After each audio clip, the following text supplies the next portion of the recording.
from your hometown station, KHTS AM 1220 and 98.1 FM in Old Town Newhall, California. Now, my radio show with Rick Garcia. Let's go. Bring it up, DJ. Come on. Patrick. Welcome to my radio show. I'm Rick Garcia. Happy Friday, everybody. You're listening to us on AM 1220 and 98.1 FM. Hi, Jessy. Hi, everyone. Hey, Patrick. Heyo, Rick. Hey, Jessy. We're doing another home show, so we're practicing our social distancing, and hopefully everybody gets back in the studio soon. And we'd like to say hello to our Facebook Live friends on KHTS Radio. Hello, everybody. Patrick, let's go right to my headlines. Yeah. My headlines.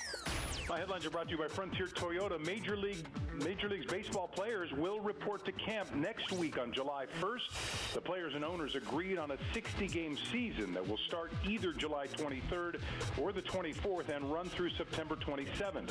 Rules for this season will include a designated hitter in both leagues, and extra innings will begin with a runner on second base. Colorado Rockies baseball player Charlie Blackmon, golfer Nick Watney, and tennis player Novak Djokovic are the latest pro athletes to announce that they have tested positive for COVID-19. They are the latest in a number of pro athletes who have caught the virus as professional leagues start ramping up their seasons. And when the Lakers restart their NBA season next month, they will have to do it without guard Avery Bradley. Bradley has opted out of the rest of the season, citing family concerns. His 6-year-old son suffers from respiratory problems. Bradley stands to lose $650,000 in salary. That's the My Radio Show hotline. This man had a 14-year career in Major League Baseball, including 12 seasons with the Dodgers. He hit 284 home runs and was Rookie of the Year back in 1992. Please welcome back to my radio show, Eric Karros. Hey, Eric. How's it going, Rick? Thanks for Everything's having great, me. Eric. Baseball is back. Spring training is going to get underway next Wednesday. The first games are going to be played the end of July. Are you glad to see the boys of summer back, or do you think they should have just canceled the season? No, I'm excited. I think it, with all that's going on, I think there's some things that, we can see some tweaks with the game, whether it's this shortened season, 60 games. There's going to be a lot of urgency in each contest. You've got the runner starting at second base in extra innings to try to shorten the game. You have the universal DH. So there's a lot of things that I like about the game. Now, if you're talking on a macro, situation, should the game come back, I think we've got to make every effort to get back to I don't want to call it normalcy, but whether it's the NBA season, whether it's college football, the NFL around the corner, baseball, hockey, soccer, whatever it is, we want to get back on that path, and I think it provides a distraction for what's going on right now, and a positive distraction, meaning that right now we're afflicted with the COVID situation. We've got a lot of social issues going on right now. And I think people are looking for something just to take their mind away from things. Do you think your perspective today is different than the 25-year-old Eric Karros? I mean, when we're all 25, we're ready to go in guns a-blazing. Then our perspective as we get older is a little different. I mean, how do you think you would have reacted as a 25-year-old, or right in the prime of your career? So if I'm 25 years old and I'm single and I'm not married and I've got no kids and I'm on my own, just as you mentioned, I felt like I'm wearing a red cape and I'm invincible and I'm, of course, let's go play. What's wrong with it? And I think, it's interesting that you brought that up, because that's going to be, I talked to a big league manager the other day, and one of his concerns was going to be, quote unquote, the clubhouse, and how you are going to be able to mesh the opinions or the feelings of maybe some of the younger guys that are, hey, let's go play, and some of the older guys that may have families or may have some underlying conditions, or and then you get into the commitment to one another, where okay, I'm a younger guy, and you're going to tell me that we're in a town, I can't go out to a restaurant and grab some dinner or go have a drink afterwards.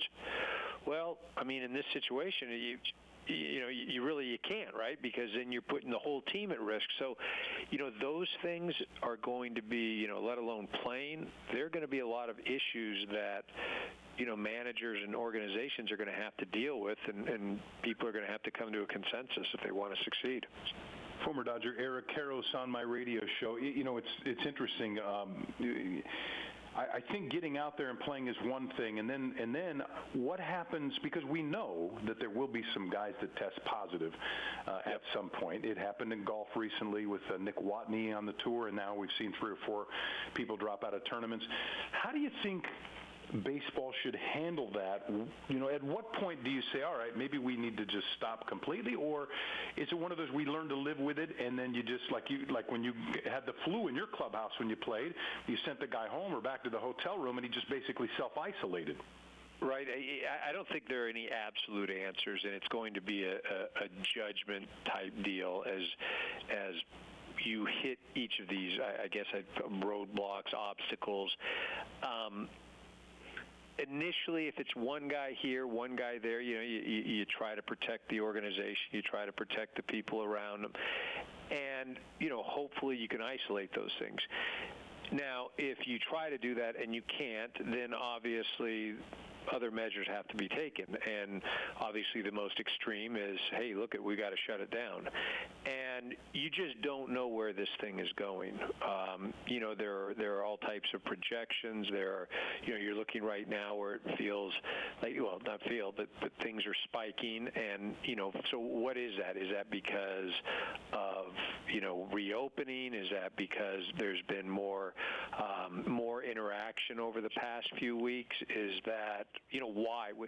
And the thing that we know 100% is we don't know everything about this, and so it's just kind of a trial and error and use best judgment. You used to tell me, and other reporters who would listen to you, I think there were a couple of us who would listen to you. You would often say, don't worry about my stats in April. Worry about what I'm doing in August. Okay, now we've got 60 games, Eric, so these guys have to worry about what they're doing from the get-go, don't they? Well, so that's the urgency, right? So if I'm looking at this season, there are a few things that, I guess if I were playing, I'd have a different opinion, but I'm excited to see how things unfold.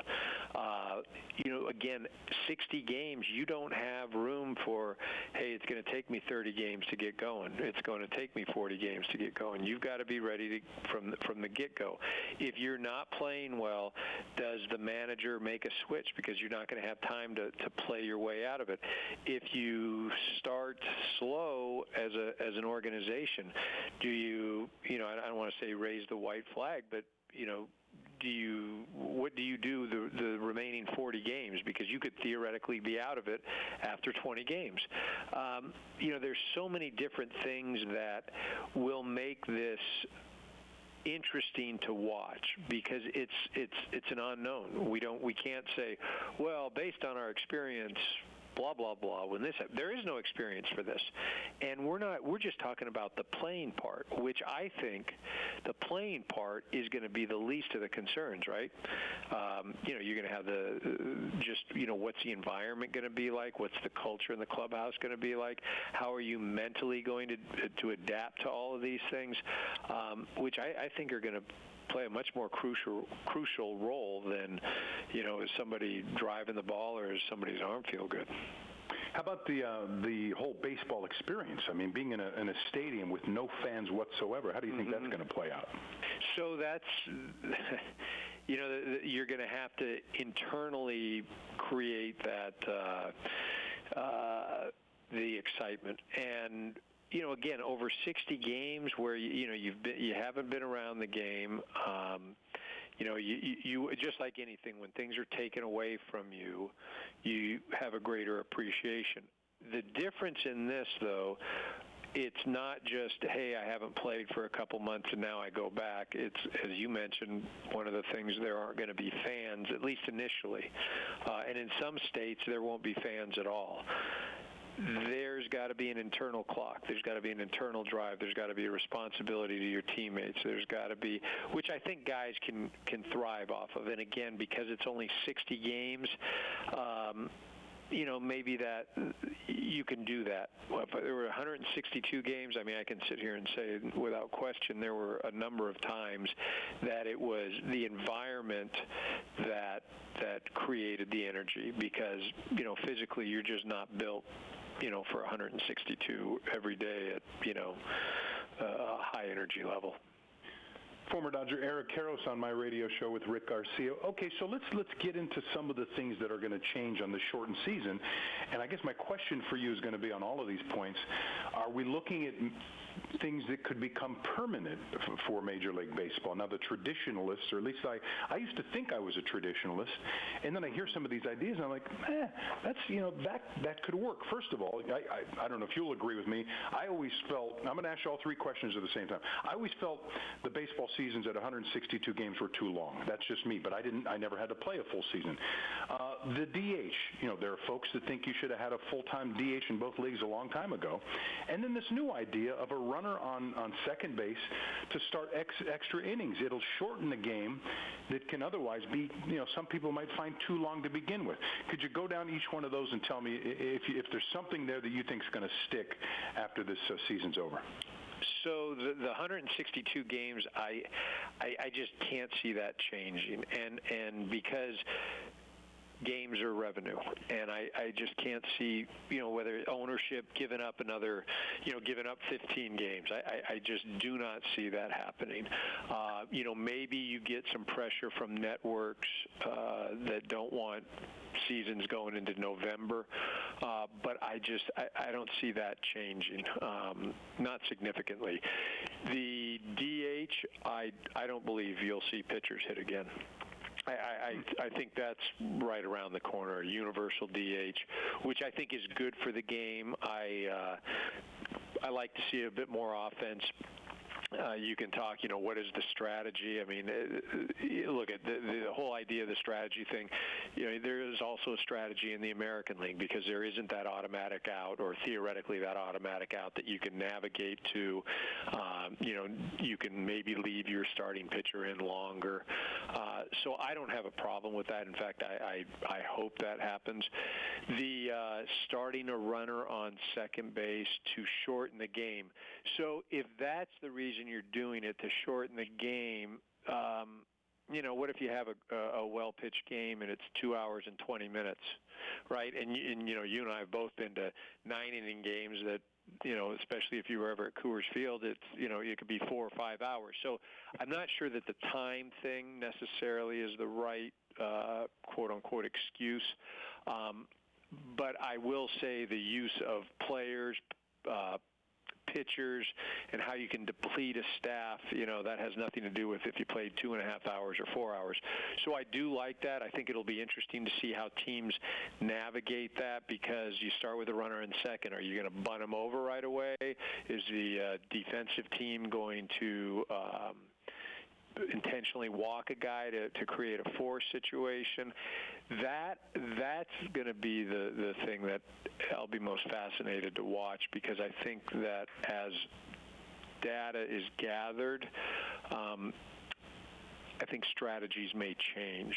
I'm just not sure right now that there's enough where somebody can say this way gives us a better chance to win as opposed to this way. But I do like the idea of shortening the games, not necessarily from a time standpoint, but from a player usage standpoint. Former Dodger Eric Karros on my radio show. I just have a couple more for you. Who has the advantage in a short season? Pitcher? Who are going to have the better stats when the season's done? Pitchers or hitters? I think the pitchers will. I think it just depends. There are going to be some organizations that are super deep in pitching, right? And they're going to run out arm after arm after arm. And I don't know that hitters are going to have the time or the ability to get the timing down, at least initially, right? But then on the flip side, I say, well, look, you're not playing any cold weather time, so that should help the hitters. And then, look, you can stand in and see his velocity off of pitching machines, which is a big deal now all day long in a batting cage. But I feel like pitchers are going to have the advantage in this situation. So not a lot of what are going to happen? What are going to happen to all these free agents? The Dodgers made that blockbuster deal to get Mookie Betts from Boston, and all he has is this season left on his contract. What do you think happens there? So with Mookie, I'd be shocked if he does not re-sign with the Dodgers. I would. I think that him coming over, he established himself early in the clubhouse, held a team meeting. Really endeared himself to everybody, showed that he was a lot more than, just somebody out on the field with exceptional talent. And I believe, L.A. is really a perfect fit for him. Now I know he resides in Nashville, I believe, Tennessee. So, again, coming out west may be something of a concern. But I think the Dodgers are going to make every opportunity to sign him, and I at the end of the day, I think he ends up here. I don't think the money. I think it'll be much different than what he would have got had he signed in March, or even if he played a regular season. But as far as other free agents, I do believe that market will be depressed. Okay, care to make a 60-game season World Series prediction? Well, I don't know how the Dodgers don't get that. I mean, I guess look at every team is susceptible to COVID. That is the wild card, because that can decimate a roster. But the Dodgers are as deep as anybody with not only the pitching. They've got probably 18 to 20 guys that they could run out there that they're not missing a beat. And then with the universal DH, I'm not sure that there's a team that's better equipped just because of all the versatility. So I got to go with the Dodgers in the National League, and then the Yankees. That's the obvious one, but they're also so ridiculously deep. I think we could all live with a Dodger-Yankee right? Series. I think it would be a blast, wouldn't it? That would be fun. Hey, look, I'm just hoping that we get this season going. These next couple of weeks can't go fast enough. We need it. Eric Karros, former Dodger, former Rookie of the Year. God, that was like 100 years ago, Eric. Yeah, right, wasn't it? Yeah, I hear you. But that's, yeah. And you were right there with me, Rick. I was right there with you. So, thanks again for joining us. We appreciate it. Stay safe and healthy. Okay. Good health to you and your family. We appreciate it. Eric Karros, ladies and gentlemen, Rick. on my radio show with Rick Garcia. All right, coming up, if you are a guy who loves cats and trying to get a date, you may want to start looking for a dog. Plus, if we didn't have enough going on, and now the Sahara storm, and we'll give away some free stuff. You're listening to my radio show with Rick Garcia.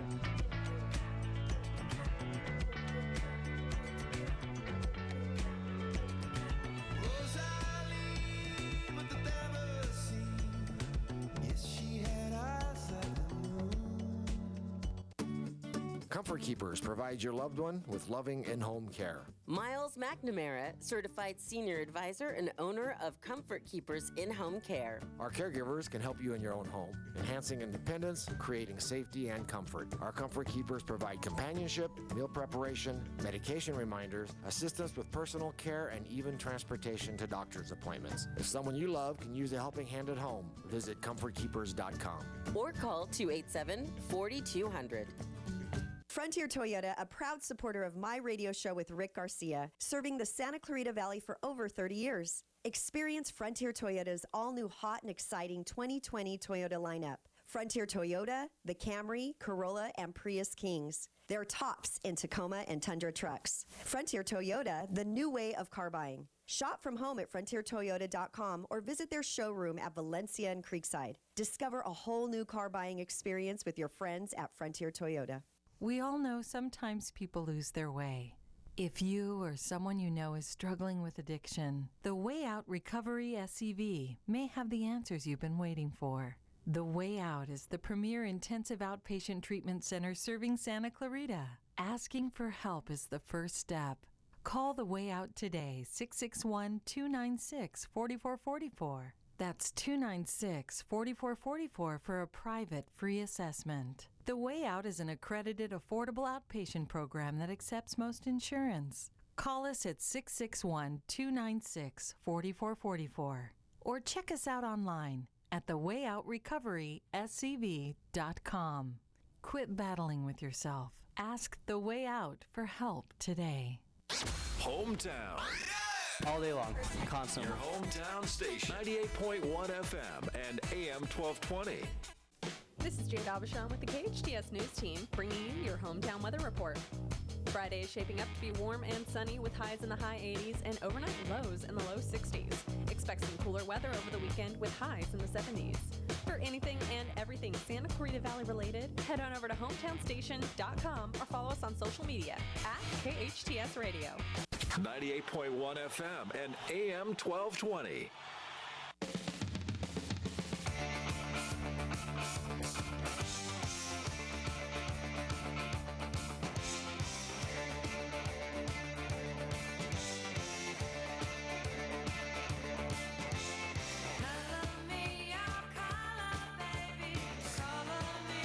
Welcome back to my radio show with Rick Garcia. That's me, Jessy. Can you name that band that was just playing?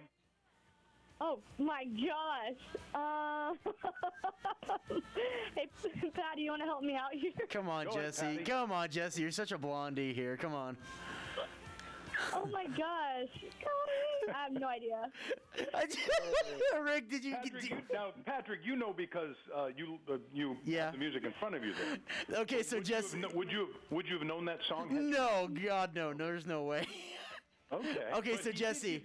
He did give you a hint, Jessy. I actually did. It was within what I just said to you. Blondie? Yeah. Blondie. Yeah. Thank you. Let's give her some applause. Hold on. I knew it. Hold on, let me cue the music and just go. There you go, Jessy. Yeah. I'm here all day. Thank you. I like how cocky Patrick was, even though. I had no idea. I was hoping you didn't call me out because I can't lie. No, I would not have known what that is. I'm not the most musically gifted in the house. I'm sorry. Well, no, that's to be expected. It's an older tune, and I was True. Say I would have been more impressed had you guys gotten the answer. That's all. I'm the sports figurehead in the house more so. Are you? Really? Yeah. Speaking of which, you're the only one in the house. We're doing our home show again, and yes. Which begs the question: what are you wearing? Ooh. All right. See, everybody working out of their houses, it doesn't matter how they dress because they're working from home. So, Jessy, what are you wearing? Today I am wearing some athletic shorts with an athletic t-shirt, crazy hair, and a crazy bun. You know, the normal stuff. The usual. The normal stuff. For me, it's the same thing. You're right. It's the Under Armour athletic shorts and athletic shirt. And this, because, by the way, you guys don't know this about me, but when I'm on a telephone and we're using the phones to do our home show, right. I'm a pacer. You know what that is? Yeah. Oh. Yeah, you pace back and forth in your little office. Yeah. So I can't, if I'm going to pace, I might as well be comfortable, right? Because I'm exercising. That's true. Patrick, for those of us who are not watching you on Facebook Live, what are you wearing? I am wearing a Los Angeles Lakers, a black hat on top, reverse-wise as usual, as I would normally do. Yeah. Just a little blue face mask, and then of course my LeBron James jersey because I'm making it a Laker day today. Well, we're getting close. We're around the corner from that NBA season. Yes, In the we meantime, are. We have other sports that we can pay attention to. How about Rick's Replay? Yeah. Rick's Replay. How about some English Premier League soccer? Hello. Chelsea taking on Manchester City. Manchester dominated the first 30 minutes. Then a mix-up by the defense allows Hershey, Pennsylvania's Christian Pulisic to get loose and score. It's 1-0 Chelsea. Man City drew even early in the second half, but a handball allowed Chelsea a free kick. Willen knocks it in, and Chelsea beats Manchester City 2-1. Hello, Governor. Hello, Governor. How would that post-match interview go if I was interviewing one of the top British players from the game? Hello, mate. We just won the cup there, Governor. Go on, then. Let's go have a laugh. Let's all have a brew. You know what I mean? Brew ha. Okay. That's okay. I could have gone on. Hello, man. We're gonna go over here. Have a brew. You know what I mean? Hello. We clearly didn't rehearse that. No, we did not. Here's other stories that are news to me. News to me. I don't know if you know this, Patrick. You yes. Have any animals? You have a golden retriever, right? I have 2 golden retrievers. Yes. You have 2 golden retrievers. Okay. So apparently, I don't know if you know this, and maybe Jessy does know this, that if you are a single man with a cat, you are less likely to find a relationship on dating apps, according to research. Huh? For some reason. Why? How? Cats are awesome. According to this research, yeah, go ahead. No, go ahead. I'll listen to your research and then I'll comment. Well, she has strong feelings. Oh, yeah. It says to carry out the research, 1,380, that's 1,380 women aged 18 to 24, were shown 2 photographs of the same man in his early 20s.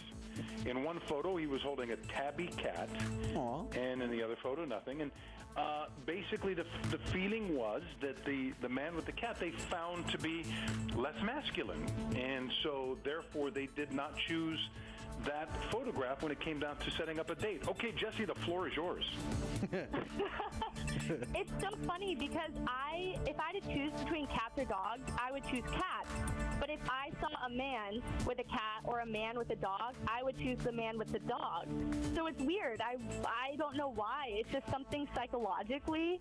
I feel like you see a guy with a dog and we just assume he goes on 20-mile runs with his dog. And then, just normal things like that. Isn't that funny? My wife, she loves cats. She's a cat person. Now, she loves our dogs too, but I think if she was living alone, that she would, and when she was single, she had a cat. I can't imagine having a cat unless it was part of the family. True that. Yeah. Yeah. And then he's treated like the redheaded stepchild. Here's the deal. I love animals. I grew up on a couple of acres of land, and we had horses, and we had chickens, and we had, the sheep, and we had all kinds of animals. We had cats, and those cats were outdoor cats, and out on where we live. I just, it's a personality thing with me and cats. They're very, very pretentious and self-absorbed animals. Meow. But I love our cat Armani. I love him to death. Aww. But you know what? He would not. If he could dial 911 and there was a fire, he wouldn't. He wouldn't. I used to have a little orange tabby cat. We used to call him Bub. He was a good boy. Great name. He was a good cat. I love them. I love the little cat. In every neighborhood there can be a controversy or two. They can be soap operas sometimes, or dramas in every neighborhood, I guess. There was a controversial lawn decoration in one neighborhood.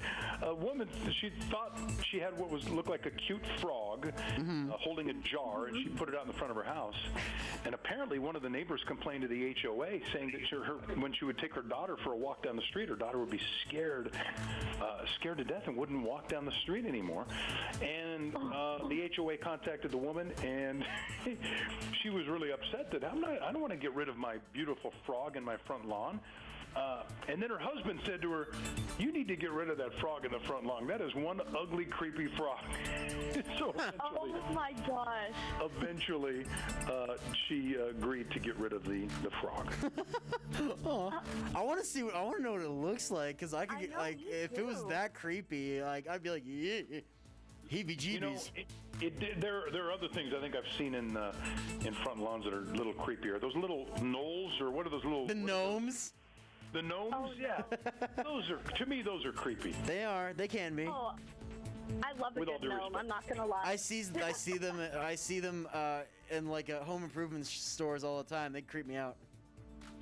Speaking of being creeped out, are you guys nervous at all about this massive Sahara Desert dust plume that's hitting the East Coast and headed our way? Hey, really? Yes. Yeah. Wow.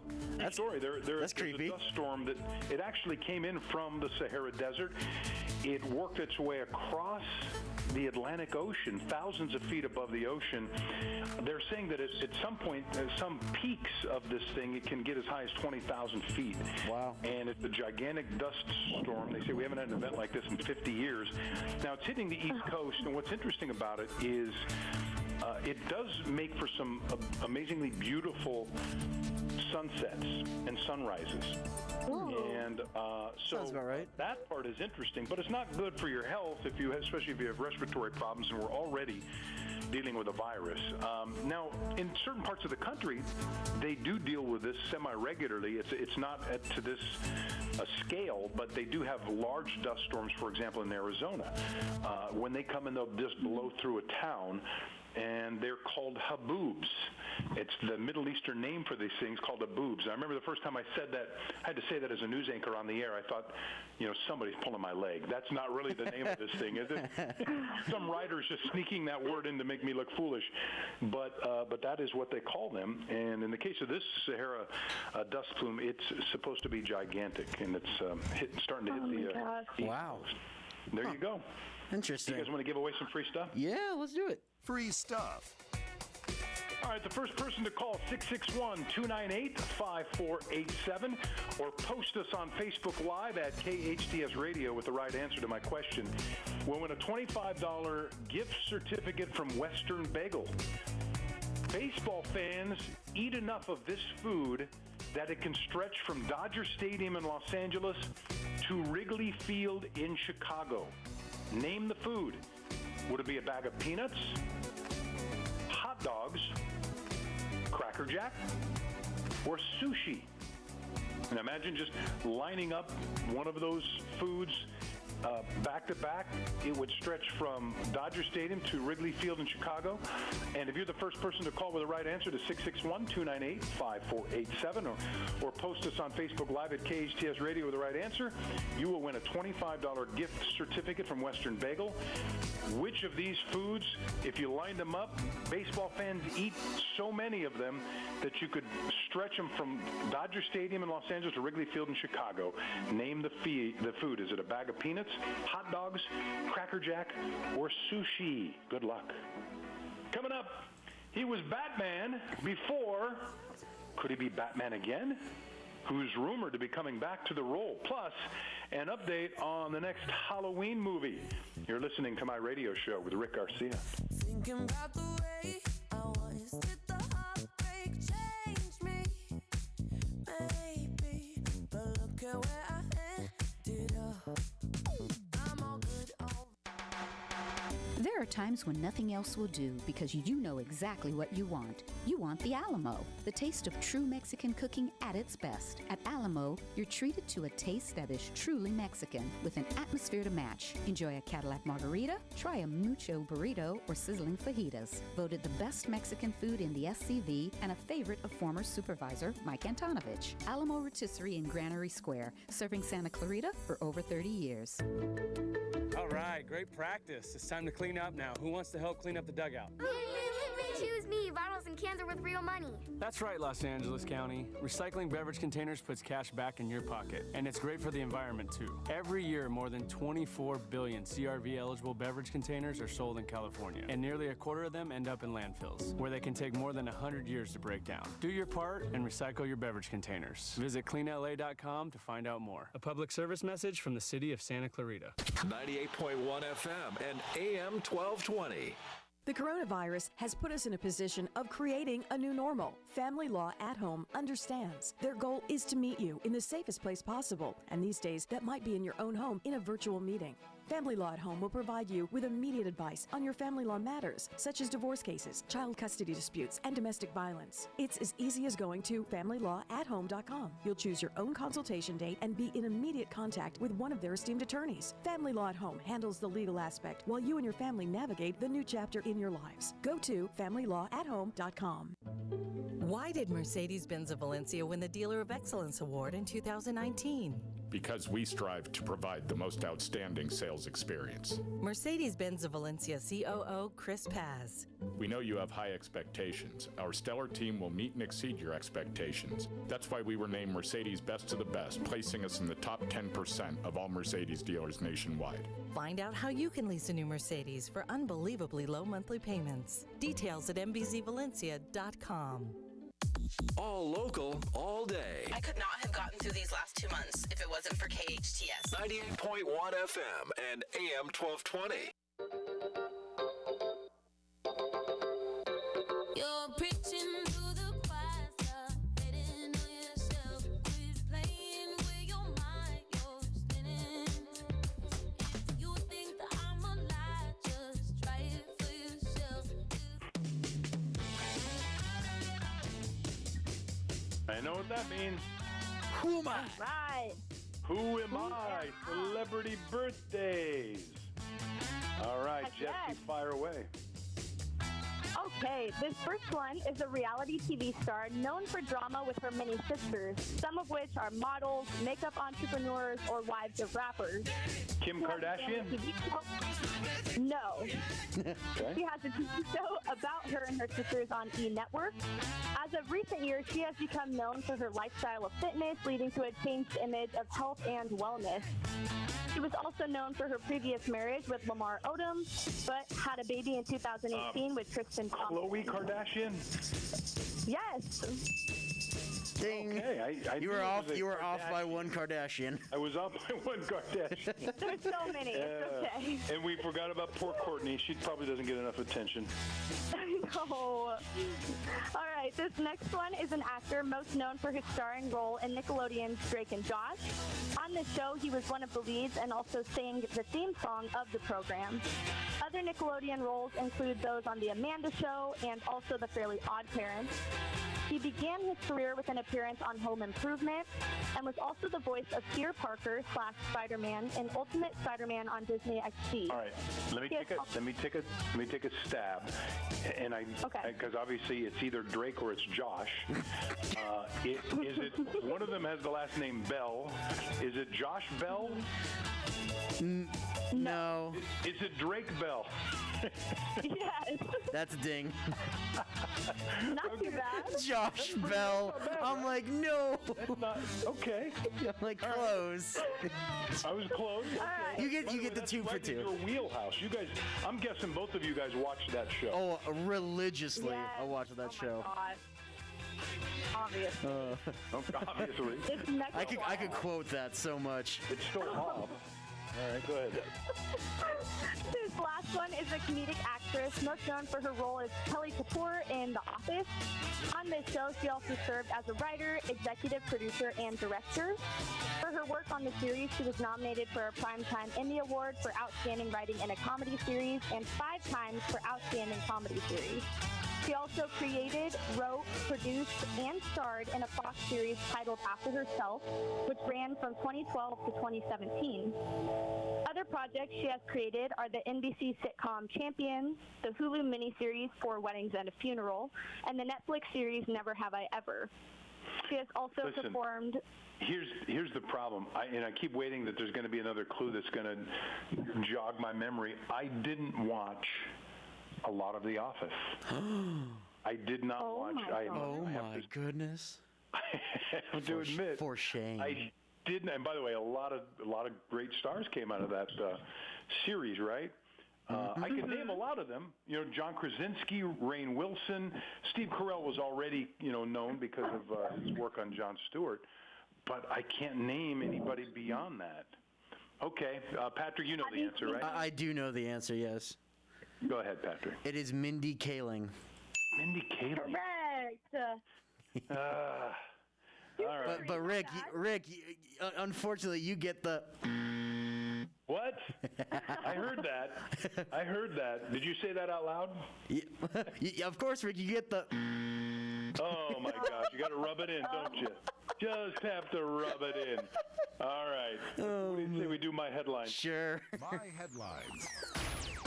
My headlines are brought to you by Frontier Toyota. Major League Baseball players will report to camp next week.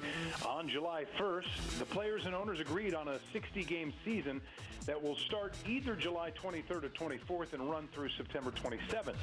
Rules for this season will include a designated hitter in both leagues, and extra innings will begin with a runner on second base. Colorado Rockies baseball player Charlie Blackmon, golfer Nick Watney, and tennis player Novak Djokovic are the latest pro athletes to announce that they have tested positive for COVID-19. They are the latest in a number of pro athletes who have caught the virus as professional leagues start ramping up their season. When the Lakers restart their NBA season next month, they will have to do it without guard Avery Bradley. Bradley's opted out of the rest of the season, citing family concerns. His 6-year-old son suffers from respiratory problems. Bradley stands to lose $650,000 in salary. Are you not entertained? Are you not entertained? Are you not entertained? In a Hollywood minute. Every time. Hey, Jessy, can you name the Batman stars? All from the Batman feature films. Do you think you could name the actors who played the various Batmans? Oh my gosh, I could name obviously the original Michael Keaton, Christian Bale, Ben Affleck. That's about it. I think that's pretty good, though. That was excellent. You got most of them. George Clooney was also in the mix. Val Kilmer. They each, I think, did a movie. And who's going to be the new one? Jessy, I know you know the new one. Oh, Robert Pattinson. Robert Pattinson. So it's interesting. DC's, they're putting out some movies, and they want to change the direction of the franchise of the comics that they have. And so in one of their upcoming films that's going to be based on the Flash comic book character, they are thinking of bringing back Michael Keaton to play the Batman character. He's in talks to return. Only this time he would be an older Batman, which would make sense. The plot sees Ezra Miller's Flash use his ability to travel back in time 30 years to save his mother, and from there he returns to a universe where Keaton's bats act as an aged protector. So he's going to kind of take on a Nick Fury role if he agrees to do that. So there you go, Michael Keaton. That would be so cool. As the Batman. All right, this is the time where we have to change the music, Patrick. Yes, we do. Hopefully, I'm not scared. Well, maybe Jessy needs to get some company in the room with her. Maybe okay. This one I can handle. This one. Crank it up. Let's go. It's one of my favorite horror movie franchises of all time. It was a sleeper movie when I first saw it in 1979, and it refuses to die. Halloween, the movie franchise Halloween. This music, this theme song, goes with the original movie, which was done in 78 or 79. John Carpenter, who wrote the story, I think he directed the first film or directed a few of the films, also wrote this. He wrote this music, and they have another Halloween that was supposed to come out in October, around Halloween, of course. It's called Halloween Kills. The one that they did in 2018, where Jamie Lee Curtis returned as Laurie Strode, the main character. It was such a hit that all right, let's go ahead and do this again. And she was in several of them early on. They've done I had to look it up, and I'm going to exaggerate when I say 35. They've done so many Halloweens. Yeah. It's unbelievable. Jason Blum from Blumhouse Productions said that if you liked the last Halloween, that you will definitely like this one. The reason it was delayed, they're hoping to have it finished by the end of the year. Of course, it was delayed because of the COVID, the coronavirus pandemic, and the stoppage of production. So there you go. Halloween Kills was expected to be released on October 16th. They're hoping it'll be by the end of the year, and then Halloween Ends. Where's my music? You want to play it again? It ends. Do you want me to play it up? Oh. Absolutely. Halloween Ends is for October 2021. Crank it up, DJ.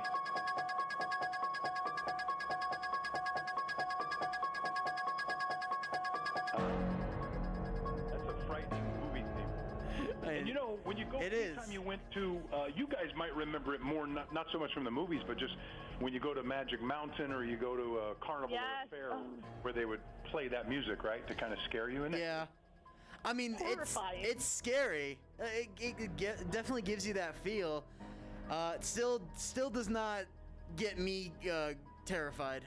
It gives me the creep factor, but it still does not. It still doesn't hold a candle to the one and only that would get me. Yeah. The theme to Jaws. Yeah, and I'm thankful because I have this song on the soundbite over here. As soon as I see Halloween theme, I'm like, I swear if this is Rick saying Halloween theme, but then it ends up being Jaws, I'm about to scream. There's no way I would do that to you, Patrick. There is another, for folks listening who are scary movie fans like me, there's an equally scary movie music theme, and it comes from the movie The Exorcist, and it's called Tubular Bells by a guy named Mike Oldfield who wrote the song. So the movie The Exorcist was the scariest movie I've ever seen in my life. I mean, it just scared me horribly. And Tubular Bells is another one that's really, really scary.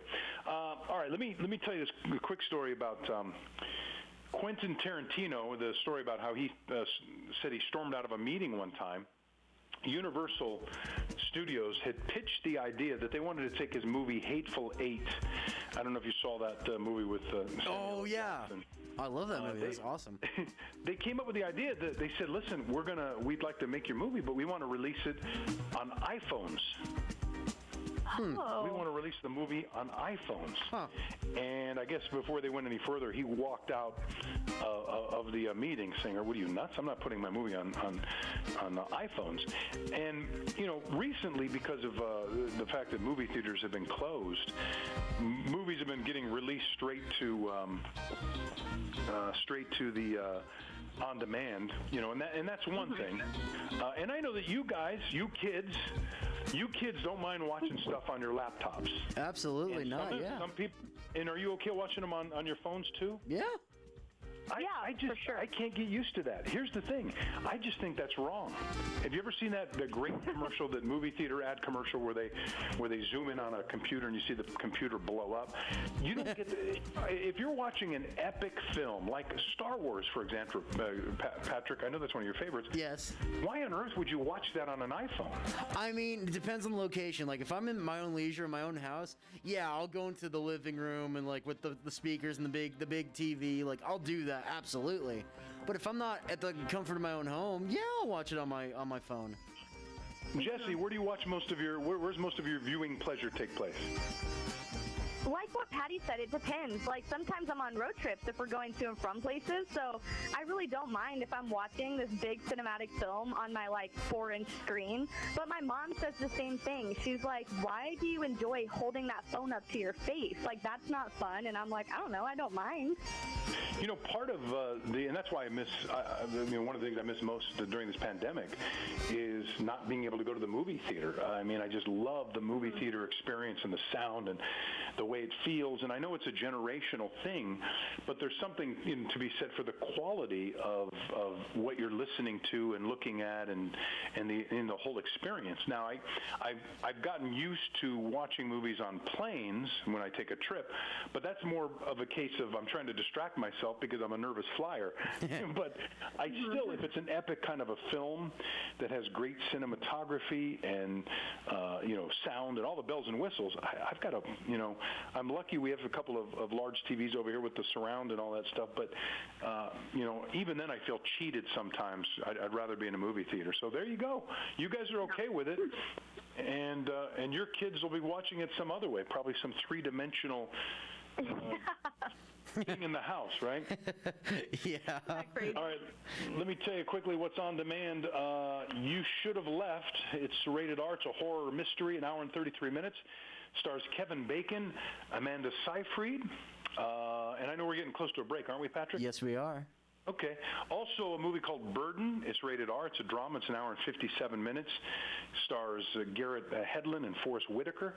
And, we'll break down what more of these movies are about in the next hour if we have time to do that. In the meantime, coming up, baseball is back. Former Dodger Eric Karros gives us his thoughts on some of the new wrinkles in baseball. Plus, as basketball returns, the Lakers may be looking for help. You're listening to My Radio Show with Rick Garcia. It's live, it's all the way live. Don't even have to walk, don't even have to drive. Just slide, slippity slide. Just forget about the troubles in your 9 to 5 and just sail on. That's what you do, you just sail on.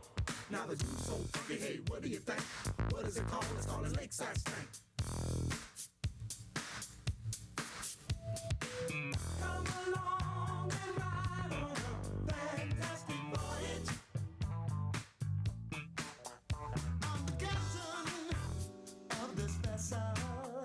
We wanna take you on a cruise all around the land. Music is at hand.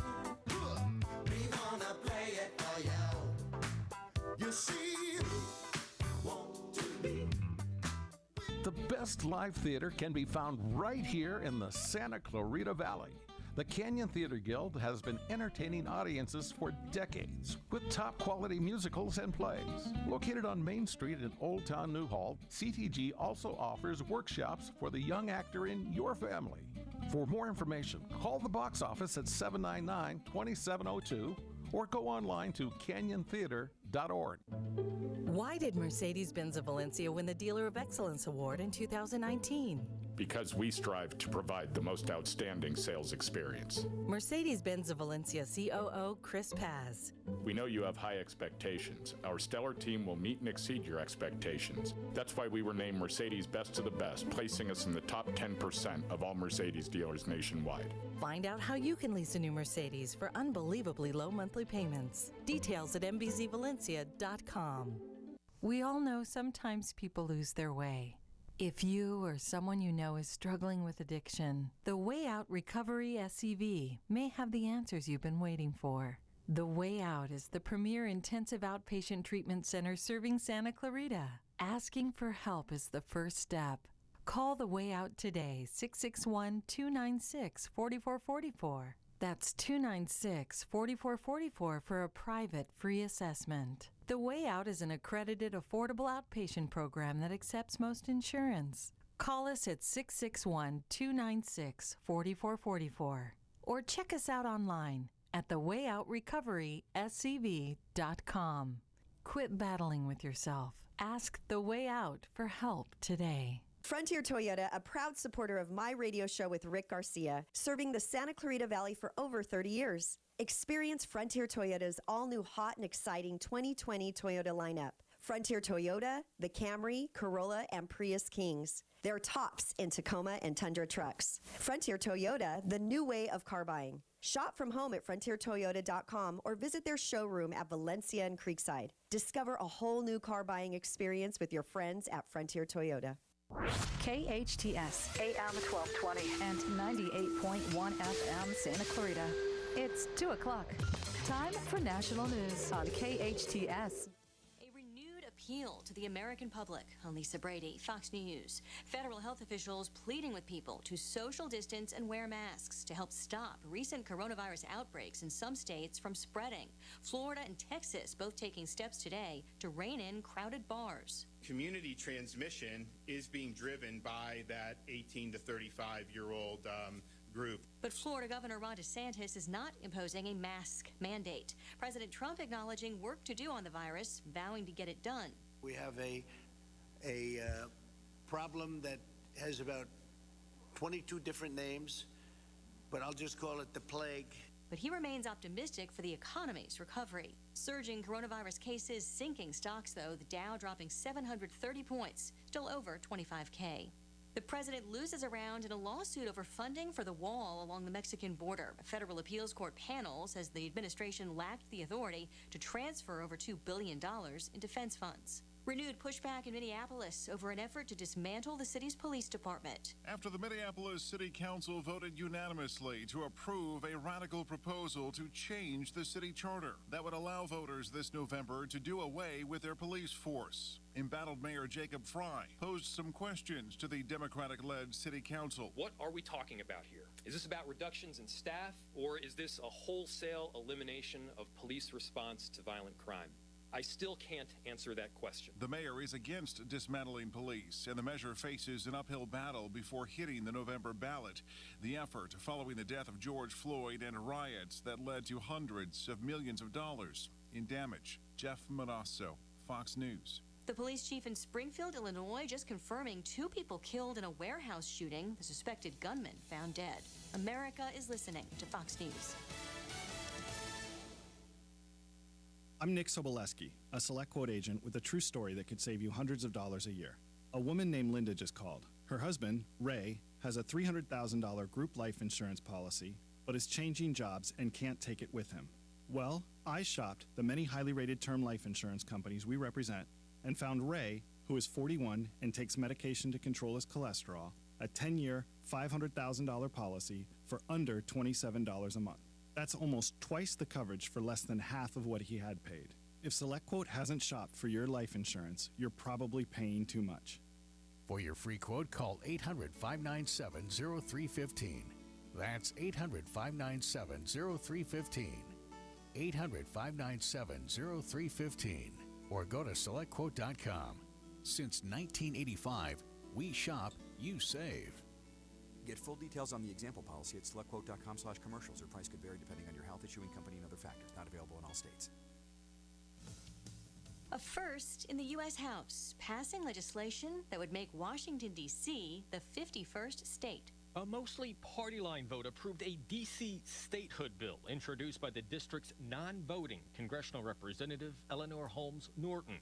Congress has both the moral obligation and the constitutional authority to pass the bill. The legislation would carve out a much smaller federal district surrounded by Washington-Douglas Commonwealth, providing full congressional representation for D.C.'s more than 700,000 residents. Republicans oppose the measure, as does President Trump, who has described it as a power grab by adding Democratic lawmakers. The bill is not expected to get consideration in the Republican-led Senate.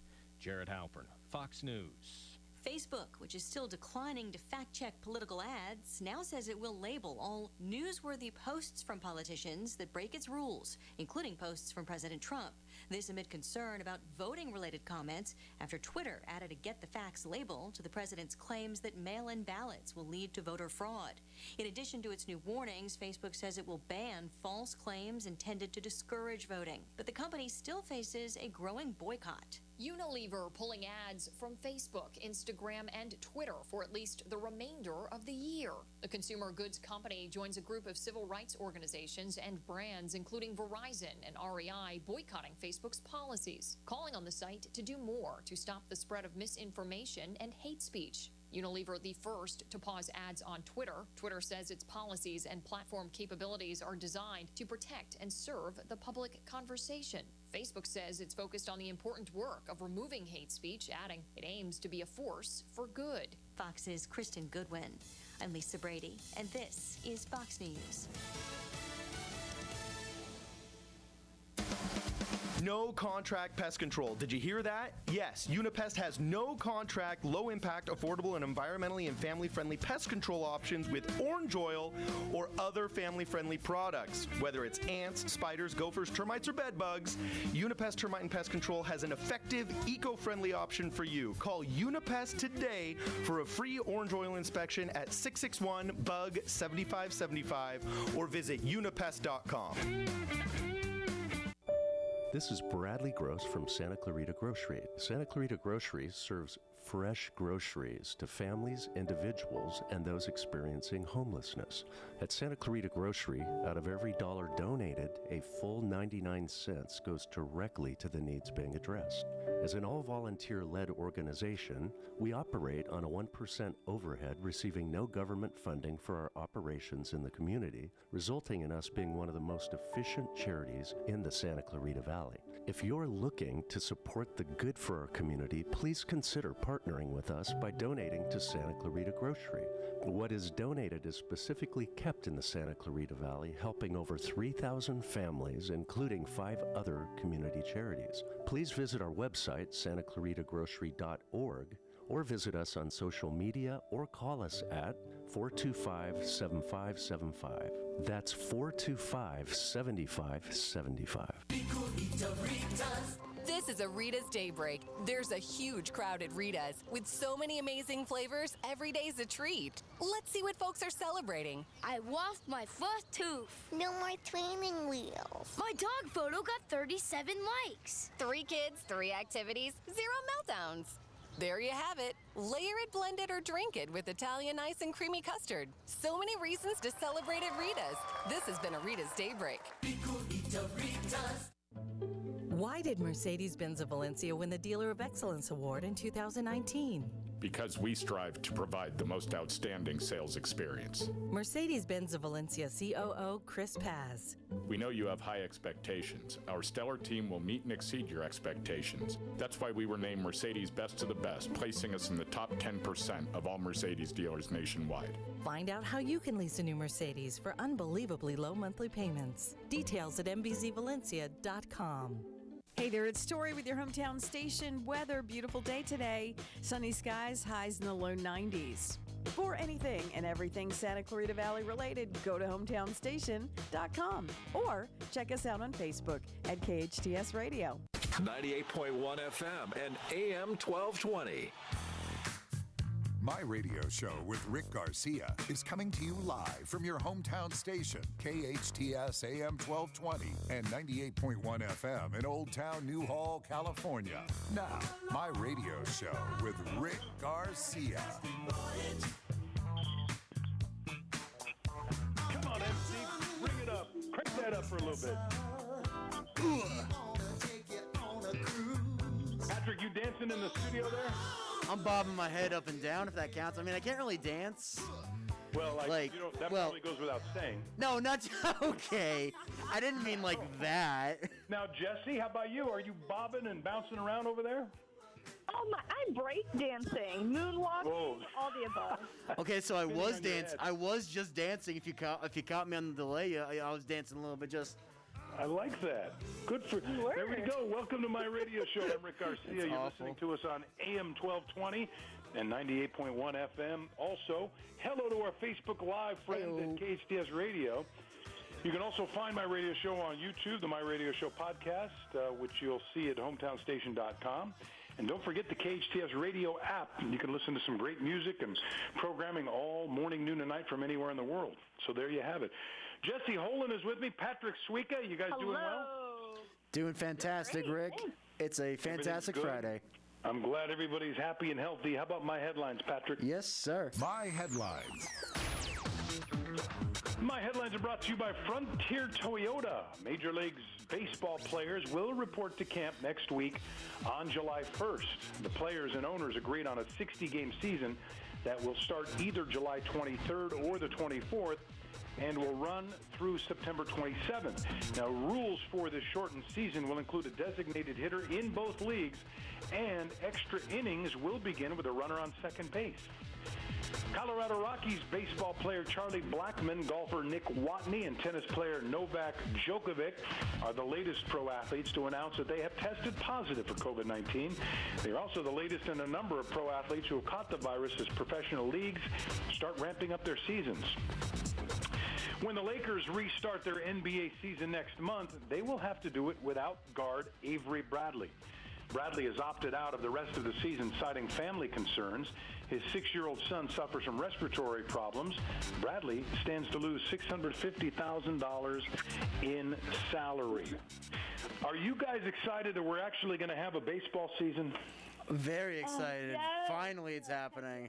I know it's going to be, interesting how they managed to pull this off. Guys are going to be reporting starting next Wednesday's the 1st, I think, right? July 1st, I think, falls on Wednesday. I think so, yeah.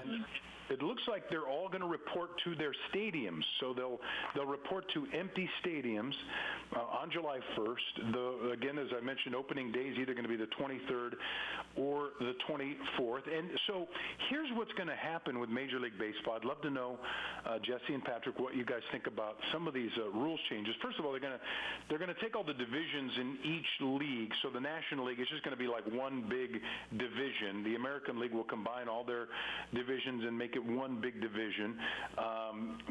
Teams will play 4 divisional opponents 10 times, so they will play a lot against the teams that would have been in their division, but then they're going to play 20 games against the rest of the league.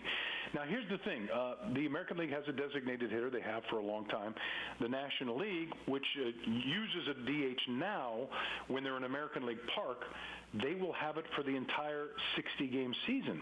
It'll be interesting to see if that becomes a permanent rule. And then in extra innings, the little added thing they did, listen, baseball is really slow to do anything different. It's I guess when it comes to sports, the most traditional of all the sports. They really love their history, and they're very reticent to ever make any changes. So that's a big deal. Extra innings, runner at second base, the whole idea being you want to try to see if somebody can score quickly and end the game quickly. Mm-hmm. That's the closest thing they have to sudden death overtime that the other sports have. So baseball's back. Jesse, does your family, are you guys Dodger fans? I assume all of you guys are? Oh, for sure. Born and raised Dodger baby. And the fact that there's nothing to watch right now, unless you don't mind watching European soccer or golf has started up, I think eyeballs are going to be on baseball. Patrick, what do you think? Are you going to be tuning in the moment they say play ball? Oh, yeah, absolutely. I'm going to be watching baseball. I need sports in my life, and 2, I am a huge Dodger fan, so the second, games are back, I'm going to be paying full attention to that. Can't wait. So that's the good news, and so here's the part that we all are thinking about, and that's what's going to happen when players start testing positive for coronavirus. Now, they already are testing positive for coronavirus just by virtue of coming in contact with people on a regular basis. Dodgers front office, the president of baseball operations, Andrew Friedman, confirmed yesterday that the team has already had positive coronavirus tests.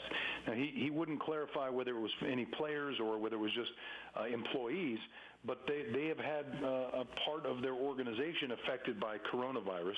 I want to point all this out because it's happening in a lot of sports. For example, I mentioned Novak Djokovic, the number 1 tennis player in the world. He tested positive, so did his wife.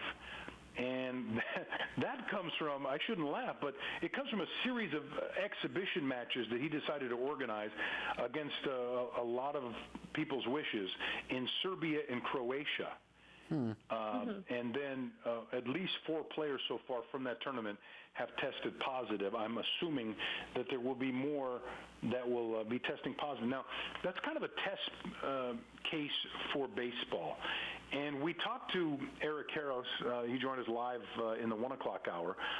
And I asked Eric, what's going to happen, Eric, the first time players start testing positive during the season? Here's what he said.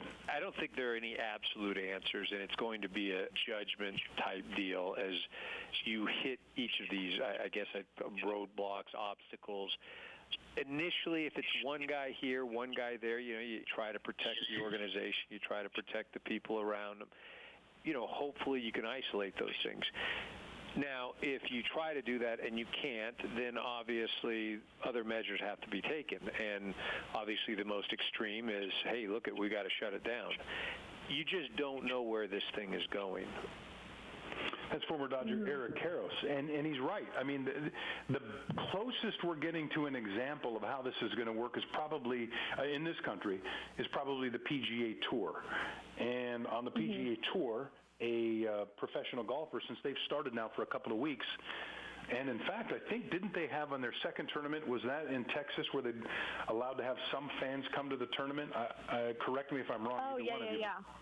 And because certain states, Texas and Florida, really just haven't seemed to be too concerned about coronavirus. Well, one golfer and several other golf personnel had to pull out of the tournament that's going on this weekend. Nick Watney, professional golfer, is one of them. And so we're kind of watching to see what happens to golf. And I want to pose the question to you guys this way, because golf probably is the closest to social distancing in a sport you can get. You've just got a couple of golfers on each hole with their caddies.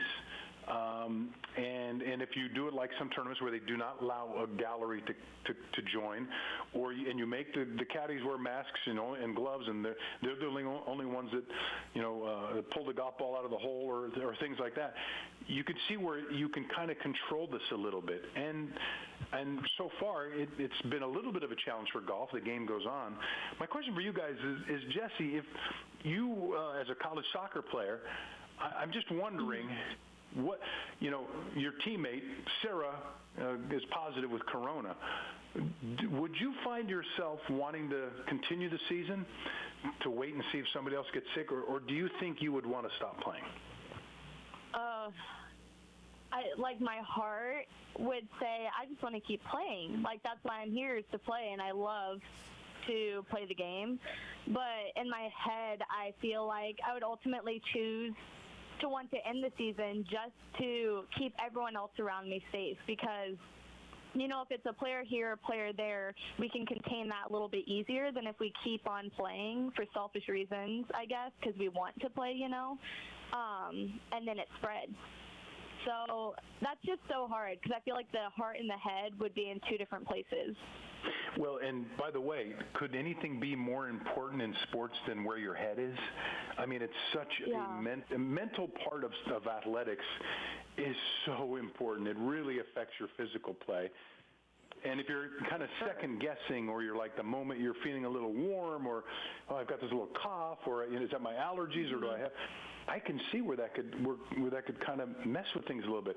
Eric Karros told us in the last hour, he spoke to a Major League Baseball manager who said, the manager said he feels like one of the hardest things they'll have to deal with from a mental aspect is dealing with the players on the team who are single, they're raring to go, they're in their early 20s, they're going to, wearing the red cape, as Eric said, they think they're Superman. And then you've got the guy at the end of his career who's got a family at home. Maybe his son has some physical issues. He doesn't want to take it home to his family. And keeping teams together, which is so important. I'm thinking, Patrick, I could see where you're going to have some issues possibly in the locker room. Yeah, no, I agree with that, yeah. Because, the young ones are like, yeah, just we're having fun, we're just doing as we do. And then, ones that are older are like, I don't want to bring that over to, my kids, or maybe they're living with, maybe they have their parents living with them, and that, maybe they have health issues too. It is scary. Maybe, yeah, you yourself are fine, if you get it or not, but maybe it's someone you live with that might not be fine. And we know now the fastest growing positive test rate is happening in that 20-plus range. 20-year-olds, 20 to 40, are testing positive much more fast, or much quicker, and many more than the rest of the population. And that, again, comes with this feeling of invincibility. And the first people that got out, for those places that did close down, there were people going down to the bar and partying and nightclubs and trying to have a good time. That's been backfiring in some parts of the country. Are you guys familiar with this, something called a whoop strap? Have you guys ever, do you know what a whoop strap is? W-H-O-O-P? No, sir. Okay, so there are probably different brands, but it's basically like a bracelet. It's something that you can wear around your wrist that will give you, it kind of gives you information on you can either wear it on your bicep or as a band or as a bracelet. And it's like a fitness, it's like kind of like these Fitbits and fitness watches and things like that. So it basically gives you your heart rate, the strain, sleep and recovery patterns, things like that. They're going to try to get this to every professional golfer on the tour, because apparently when Nick Watney got sick, for example, or when he came down with coronavirus, he was wearing one. And he was able to see that this is all interesting, he was able to see that his respiratory rate had spiked. And even though he didn't have any other symptoms, he tested positive. And I've also, in fact, we did it here at our house. I bought one of those, I think it's called an oximeter. I don't know if I'm saying that right. It's basically, it's the things that you get when you go to a doctor's office now, and they put it on your finger and to check your pulse. And it kind of pinches your finger. You put your finger in it, and it's like almost like those clips you put on an open potato chip bag, and it's a clip that goes on your finger, and it tests your pulse and your oxygen level. And we got one of those because one of the things that's been happening with Corona is that people don't realize how depleted their oxygen levels are until it's too late. And then all of a sudden they're in the hospital, and next thing you know, they're on a ventilator because it happens fast. And so they're trying to design these items for the athletes out there to try to catch it early on. So I think that's a neat idea. Don't you think, Jessy, that would give you a little bit more of a sense of confidence? Oh, yeah. Oh, for sure. And just to be able to nip it in the bud and to know when my body is reacting certain ways, I mean, I think that's great. We have the technology, so why not use it, That'll be interesting. Let's see if that can help us regarding sports. And some people are really good about being in touch with their bodies. Other people don't know they're sick until it's too late. You guys, I would assume, have paid a little bit of attention to what was going on in the NASCAR circuit and Bubba Wallace. Yes. Yes. Bubba Wallace, the only black driver on the NASCAR circuit right now, he. NASCAR recently, and Bubba Wallace was one of the drivers who was a force behind banning Confederate flags at NASCAR events. And there's been it baffles my mind a little bit. There's been some backlash over this whole idea of the Confederate flag. And I have to tell you, I've covered every sport you can imagine. Well, most every sport you can imagine. I haven't covered a cricket event yet. But when I covered the Daytona 500. I've been in the infield, the middle infield, when people are camping out overnight. It's a whole nother world. I just got to tell you, it's a whole nother world of people out there. And they're very partial to their Confederate flags, and some will argue that there's no place anymore for the Confederate flag and what it symbolizes, and then there are others who will say, but it's part of our history, and why do you want to do away with it? So there's been backlash toward Bubba Wallace, and there was a NASCAR official spotted what he thought was a noose hanging in the garage of Bubba Wallace. They told Bubba Wallace about this, and then the word got out that, hey, there was a noose in Bubba Wallace, the only black driver on the NASCAR circuit who was fighting against having Confederate flags at races anymore. And so immediately the NASCAR world reacted, and on a race on Monday that was postponed because of rain, they moved it to Monday. All of the drivers, in a show of support, and their teams, and Richard Petty, his boss who owns the car that he drives, they all showed their support and walked behind him on the racetrack while Bubba was in his car, and Bubba was sobbing and very emotional and felt like these guys were behind him. Yeah. You guys probably are up to date on that, right? Very, very up to date, yeah. Yes. So then later on, FBI got involved. They found some videotape evidence that showed that the rope had been there since October. Now it's just an interesting, how would you say? Conundrum? Coincidence that the rope wound up in the only black driver of NASCAR's garage. Yeah. Okay, that aside, people right away started responding and giving Bubba Wallace a hard time, saying, wait a minute, that rope has been there since October, A, and B, other people said, oh, that's just a pull rope, a pull-out so that you can raise and close garage doors. It's just like a rope handle that raises and closes garage doors. So then, as everything that's going on in our world today, everything becomes political. Right. And it shouldn't. People just stop with hating each other. Seriously. Why are we on a red and a blue team? Why just can't we be on one team? But anyway, I digress. So people who thought, oh, see, it was just a pull out and people are overreacting and we got to stop with this talk about racism. So people were saying, oh, it was just a pull out. It wasn't a pull out rope. It wasn't a noose. Well, the president of NASCAR had to step back in again and say, okay, they showed a picture of the rope. Yeah. And let me have Steve Phelps of NASCAR describe to you what the rope looked like. First, I want to touch on our approach and decision to investigate. As I mentioned on Tuesday, given the facts presented to us, we would have pursued this with the same sense of urgency and purpose. Upon learning of and seeing the noose, our initial reaction was to protect our driver. We're living in a highly charged and emotional time. What we saw was a symbol of hate and was only present in one area of the garage, that of the 43 car of Bubba Wallace. In hindsight, I should have used the word alleged in our statement. Many of you have seen the photo. As you can see from the photo, the noose was real, as was our concern for Bubba. With similar emotion, others across our industry and our media stood up to defend the NASCAR family, our NASCAR family, because they are part of the NASCAR family too. We were proud to see so many stand up for what's right. So that was Steve Phelps. He's the president of NASCAR. Yeah. He was apologizing, saying, well, maybe we should have used the word alleged or alleged noose.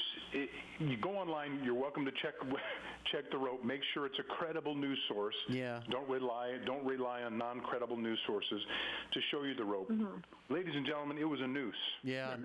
It looked just like a noose. Yeah, I saw it too. Was a noose. Yeah. It now, clearly is. Could it have been placed there way back in October by some good old boy who had no idea that Bubba Wallace was going to be parking his car in that garage? Maybe. But the point is, it's a noose, and what's it doing in there? Yeah, seriously. Yeah. Coincidentally, yeah, I know, right? Coincidentally, happens to be in the only garage that has a black driver. Seriously, yeah. And I will just say this. I was very impressed with the drivers on the circuit and the support that they showed for Bubba Wallace. And it's been just a trying time for that sport, which I know that has a lot of history. Being in the South, that's where it's a favorite of many of the fans there over any other sport. They love their NASCAR, and so it's been a strange time. But it's important to get the record out there the right way, and you know what? They'll figure it out. Yeah. Yeah. All right, you guys. By the way, have either one of you been to a car race? Never. Oh Jessy? my gosh, I've been once. What do you remember? What kind of race? What kind of a race was it? Oh, I'm not sure. I couldn't tell you. It was in North Dakota, in the middle of farmland. I could tell you that. Well, okay, because I was going to say that the go-karts at Mount Asia don't count. I mean, a real car. No, that's what I meant. That's what I was referring to. It's so different than everything else that you when you think of sports. And some people will even say, race car driving, that's not a sport. But it's fascinating. I mean, I've covered NASCAR. I've covered Indy cars, Formula One. I've covered a lot of the big different kinds of races. And I will tell you this, you got to wear your earplugs. You got to wear your earplugs. Yeah. That's I remember my best friend on covering all of those races was my earplugs. All righty, coming up, he's made millions as a pro golfer. Why he decided to go back to high school. Plus, are you looking to move far away? I've got some real estate near Jupiter I'd like to sell you. You're listening to my radio show with Rick Garcia.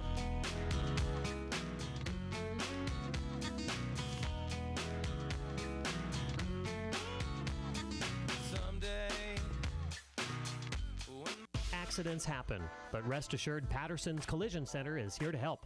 Patterson's is a family-owned and operated collision repair facility providing the Santa Clarita Valley with premium collision repairs. Patterson's prides itself on being the only California-certified green repair shop in all of Santa Clarita. They are insurance claim specialists and even offer payment plans for your deductible. For personalized, friendly service, visit pattersonscollisioncenter.com or call 294-1011 and let Patterson's Collision Center help ease your worries today. Marston's Restaurant has been a Pasadena landmark, voted the best breakfast in California by the Food Network magazine. Discover Marston's Santa Clarita location open for breakfast, lunch, and dinner. Marston's also has a fantastic catering menu that adds a delicious twist to any event. And they cater picnic dinners for that memorable romantic date.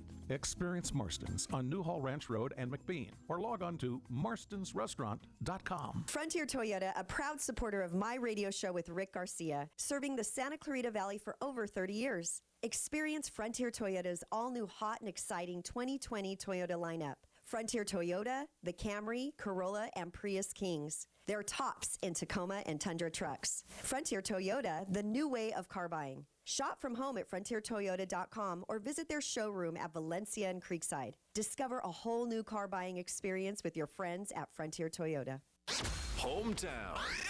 All day long, constantly. Your hometown station, 98.1 FM and AM 1220. This is Jade Abishon with the KHTS News Team, bringing you your hometown weather report. Friday is shaping up to be warm and sunny with highs in the high 80s and overnight lows in the low 60s. Expect some cooler weather over the weekend with highs in the 70s. For anything and everything Santa Clarita Valley related, head on over to hometownstation.com or follow us on social media at KHTS Radio. 98.1 FM and AM 1220.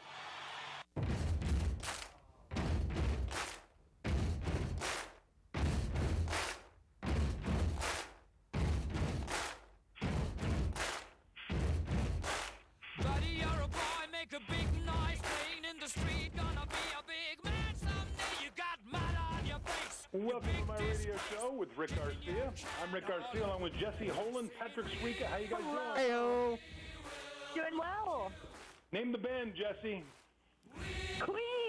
Okay, thank God on that one, because even I was like, come on, I know that one. Like, Patrick, I definitely know that Name one. the lead singer, Patrick.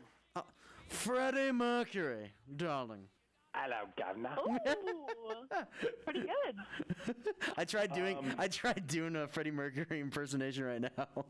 Freddie Mercury, darling, yes. Oh yeah, darling. He did like saying darling. He did like saying that. Yeah, one of my favorite all-time bands, Queen. That's one of my regrets, because I've seen my share of concerts. I love seeing artists in concert. And so that's one of my favorites. Well, that's one that got away. That's one I didn't get to see. I've seen Queen without Freddie Mercury. Hey, guys, I want you to hear something. I want to remind everybody who are listening to your hometownstation.com, we're doing the home show. We're social distancing, right? Mm-hmm. So here's what I've been waking up to at home, and I've been trying to hide so you can't hear this. Listen to this.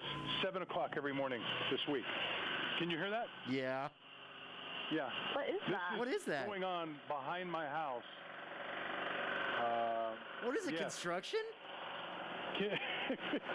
7 o'clock in the morning, all week long. Oh my God. And jackhammer, So I tried to find a closet. I was even thinking of doing the show from inside my car in the garage. So just some of the home show problems that the people working out of their homes have been able to have had to deal with, right? You guys have you had any issues, you guys working? Well, Patrick, you've been going into work. Yes. Right? Yes. You're an essential worker. And so you guys haven't had to deal with interruptions at home. No, not overly. I mean, I'll hear the occasional, my dogs will bark at a certain time every morning because they'll see people walking or like jogging on by. So they'll come right above or right below my window, and all I hear is, Ryder and Buddy just going, "Roo," and I'm like, and that's how I wake up, and I'm like, really? Well, now we know whose dogs they are. Yes, indeed. Ryder and Buddy's owners. You're adorable. Let's do Rick's replay. What do you say? Rick's replay. English Premier League soccer, Chelsea taking on Manchester City. Manchester dominated in the first 30 minutes, then a mix-up by the defense allows Hershey, Pennsylvania's Christian Pulisic to get loose and score, 1-0 Chelsea. Man City drew even early in the second half, but a handball allowed Chelsea a free kick. Willen knocks it in. Chelsea beats Manchester City 2-1. How about that? Hello, Governor. How about that? Hello, Governor. Hello, Governor. We got to concentrate on our. We have to concentrate on our friends across the pond. They're the ones that are actively participating in sport as we speak. True. Jessy, during your college soccer career, do you ever remember a handball call in college that may have cost you a game or helped your team win a game? Oh, gosh. Yes. There have been many a times. I think the worst, though, for me is slide tackles that have cost games because I decide to make a late slide tackle, and then they have a free kick right in the defensive third. So those are also just very heartbreaking. Did any of your slide tackles lead to a PK? No. Oh, my gosh. Thank goodness. I don't think I would have been able to live with myself. The opposite has happened where other teams have given us the PK because of a slide tackle, but never on our end. That's a tough one, and it's the thing that makes me nuts about soccer is I have such disdain for the flop. I know that in a lot of sports, like a baseball player who's batting will fake like he got hit with the ball on a pitch, and you'll see football players act like there was interference, and basketball players were notorious trying to draw a foul with a flop. Soccer's the worst though, and I've seen players. Yeah, and players get coached to fall down in the box. So that's a tough one. But handballs, that's different altogether because, a good referee usually ignores a handball call in the middle of the field. But that can also change. That could change advantage too, though.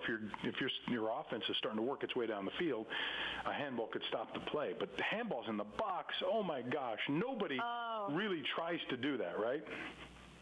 No. And then the worst is, when your team there's a handball on the other team and the ref doesn't call it. And you're like, come on, they just high-fived the ball. Did you ever yell at a ref? Oh. Is the sky blue? Politely. I would politely tell them my opinion, but nothing too aggressive. Well, that's good. All right, here's some other stories that are news to me. News to me. Okay, Patrick, cue our music. Yes, sir. Oh, no! Oh, no! Crank it up. Oh, God.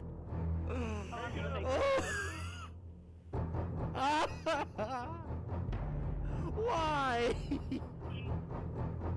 Why would you do that? Oh, God. There's a reason for this, Patrick. Oh, my God. It was Jesse's idea, but no. It was. I'm so sorry. This is a true story, Patrick. You can take down the Jaws theme. I still want to hear it, but just take it down a little bit. This is a true story. I spoke too soon. Well, this took place off of Cape Hennepin,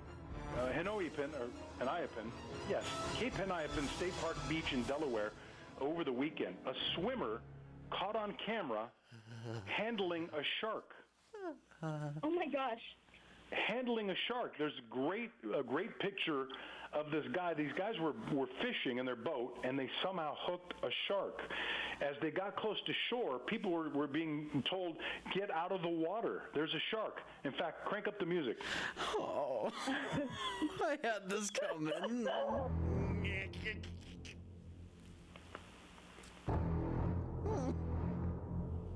So people are being told, get out of the water. There's a shark at the beach in Delaware, and they see this boat getting closer to shore, and a guy jumps out of the boat, and he's got his left arm around the waist of the shark, and he's got his right hand on the snout of the shark.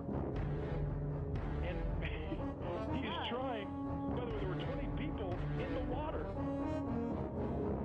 And basically, he was trying to unhook the shark. Oh. He was trying to unhook the shark. There you have it. Did it work? It worked. I don't know if he had to cut the line or if he actually got the hook out. But he freed the shark, and the shark went on its way, and the guy got back in the boat, and that was it. How about He that? lives to tell the story. He lived to tell the story. I'm not gonna lie to you right now. You literally took like everything out of me right now. I did not expect that. I'm so terrified right now. For somebody, if anybody's too. Yeah. Go ahead, Jessy. Jessy, go on, Jessy. Tell our listeners that are listening on the radio and our viewers on Facebook Live why Patrick is a wreck right now. Patty has an irrational fear of sharks, and I remember back in the first hour, Rick was like, I would never disguise a sound as one thing, but then have it be the Jaws anthem. Well, fast I forward would never to do this it in the 1 hour. Let me clarify. I would never do it in the 1 o'clock hour when I just said it. And let me reiterate, that soundbite's been in there the whole entire time, but it wasn't going until here because I'm like, oh, there's 3 soundbites. I see funny boy, NASCAR, and Halloween. I'm like, and I'm just cracking a joke about the Halloween thing. I'm like, okay, we're good. Yeah, that's they renamed that bite, and that wasn't Rick and Jessy. That was here too. That's probably Delgado. He's probably laughing right now. Oh, that wasn't funny man music. Oh, funny boy, as in for me. Oh, that hurt. Well, as soon as I played that, I literally like my God, I felt absolute terror. I will say though, Jesse's right. You have an irrational fear of sharks. Irrational. It's pretty rational to me. There aren't any in Newhall right now roaming the streets of Newhall. You're safe. Thank God. All right, listen. Here's an interesting story. There's a professional golfer. He's made $9 million on the PGA Tour. He's only 36 years old, and he is quitting. He's walking away. It's not because of an injury. Daniel Summerhays has decided he's going back to high school. He's going to return to his alma mater, Davis High School in Kaysville, Utah, and he's going to become a teacher and the school's golf coach. Oh, cool. How about that? I mean, that's got to be hard to walk away. Now, he's made $9 million, but, you know, the thing about golf is you can be hot and earn a couple of $1 million, and then all of a sudden you're missing cuts, and then you're pretty much off the tour, and you have to requalify, and you have to go through something called Q School to get back on the big tour, and he just didn't want to do it anymore. And he said, you know what, I've made some decent money. I'm going to go back to my old high school and teach and then become the golf coach. So there you go. I think that's so great, too, to not only help mold the future generation of, like, humans and students, but to give the golfers an opportunity to learn from a professional. I would have died for that. That's so awesome. Isn't that neat? Good for him. If you're looking for a place to move, if you're thinking, man, I want to try something different, scientists have discovered that it's possible that one of Jupiter's moons, Europa, is possibly habitable. The subsurface, they found a subsurface ocean on Jupiter's moon, Europa, and they're thinking it's a vast expanse of water that they think may be able to support microbial life, or did in the past, and maybe can again in the future. Would either of you go? Now, Patrick, I already got you a one-way ticket to Mars. But we could switch that if you'd rather go to the moon of Europa. What do you think? I'm down as long as it's like cool looking. I'm down. Okay, it's one way though. Remember. Yeah, I know. I figured.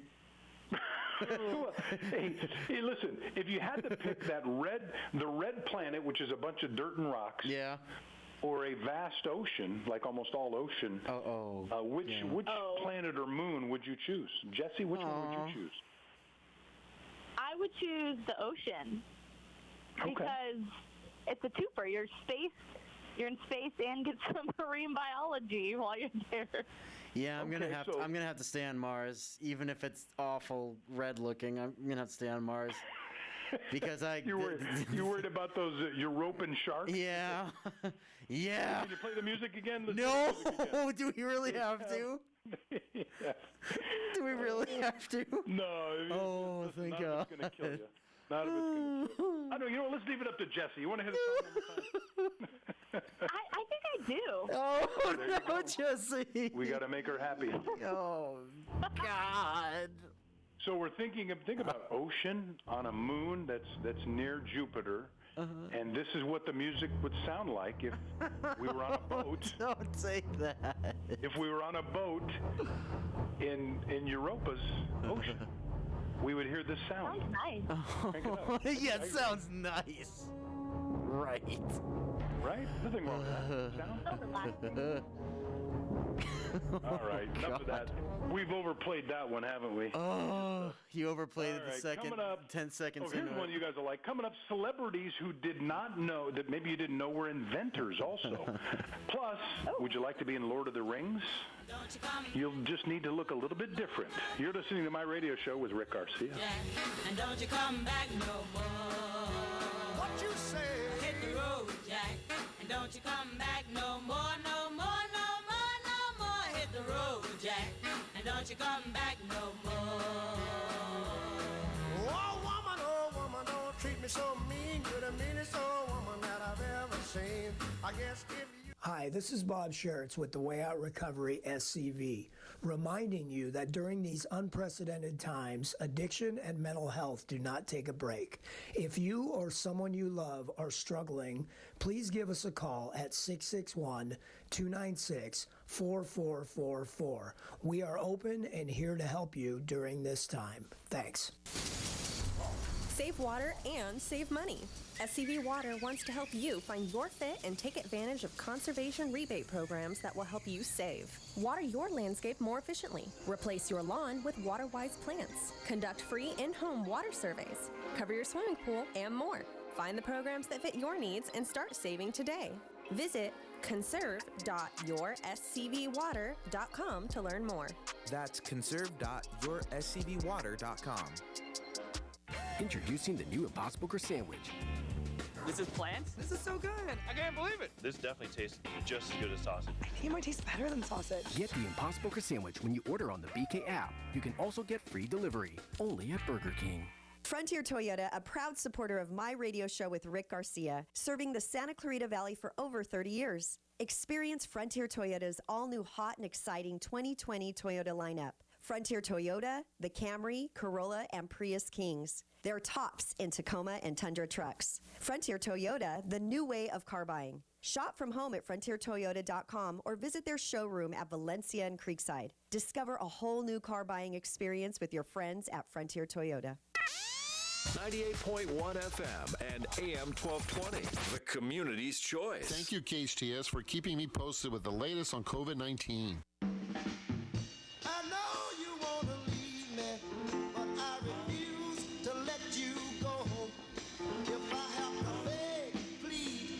Sympathy, I don't mind, 'cause you mean that much to me. Ain't too proud to beg, as you know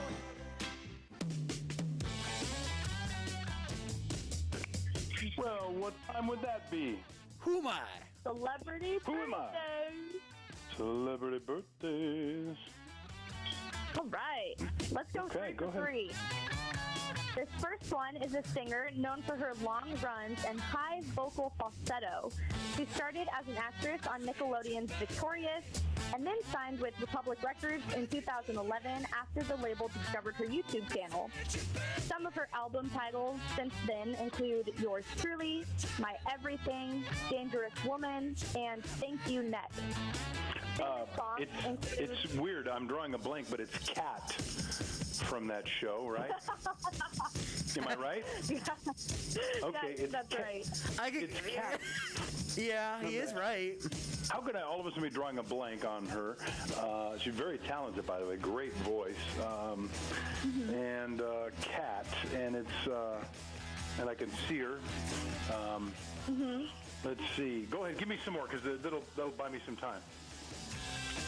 Well, some of her famous songs include Problem, Bang Bang, Thank You Next, 7 Rings, Break Up With Your Girlfriend Because I'm Bored, No Tears Left to Cry, Focus, Tattooed Heart, and Honeymoon Avenue. She is also famous for some of her... Oh my gosh. Cat and Sam, her spin-off series was Cat and Sam. She dated Pete Davidson? Yes, she did. And Mac Miller. Mac Miller. And then Ariana Grande. Woo! I was just trying to walk the house. How could you not know Ariana Grande? But go ahead. All right, this next one is an actress who began her career at an improv and sketch comedy club called Upright Citizens Brigade Theater in New York. Then she received recognition for her role as April Ludgate in Parks and Recreation. She went on to star as Shadow King and Lenny Buster in Legion, and has also starred in Safety Not Guaranteed, Mystery Team, Funny People, Scott Pilgrim vs. the World, Monsters University, and Life After Beth. Other films include Dirty Grandpa, Mike and Davey Wedding Date. It's not Amy Poehler, is it? No. No, it's not. Okay. Ingrid Goes West, Child's Play. Ooh, I like Child's Play. Patrick, you know, don't you? Yes, I do. Aubrey Plaza. Okay, I'm going, 2 out of 3. Looks like. All right, well, I got one more chance, don't I? Is that it? Yes, you do. No, one more. You know One this more. one, though. Famous shortstop for the Yankees from 1995 to 2013. Derek Jeter? Alex Rodriguez. Oh, Derek Jeter. Alex Rodriguez. Yes. Hey. Yeah, I forgot, because Alex Rodriguez went there as played third base instead, while Jeter was shortstop. Yay! I got 2 out of 3, so I think, was I 3 for 3 last time, or 2 out of 3? You're 2 out of 3. 2. Yeah, so 4 for 6. That's not good. Not good, but okay. All right, time for my headlines. My headlines. My headlines are brought to you by Frontier Toyota. Major League Baseball players will report to camp next week on July 1st. The players and owners agreed on a 60-game season that will start either July 23rd or the 24th and run through September 27th. Rules for this season will include a designated hitter in both leagues, and extra innings will begin with a runner on second base.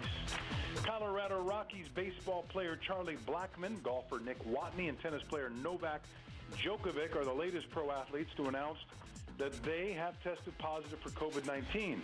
They are the latest in a number of pro athletes who have caught the virus as professional leagues start ramping up their seasons.